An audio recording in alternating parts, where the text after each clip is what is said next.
اعوذ باللہ من الشیطان الرجیم بسم اللہ الرحمن الرحیم۔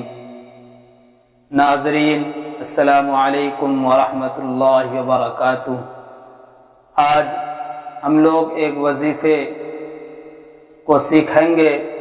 یہ وظیفہ جو بہت ہی خاص ہے کہ جس شخص کو اولاد کی طرف سے مایوسی ہو وہ ہر نماز کے بعد 3 مرتبہ مندرجہ ذیل آیات پڑھا کرے، انشاءاللہ صاحب اولاد ہوگا۔ یہ دعا زکریا علیہ السلام کی ہے۔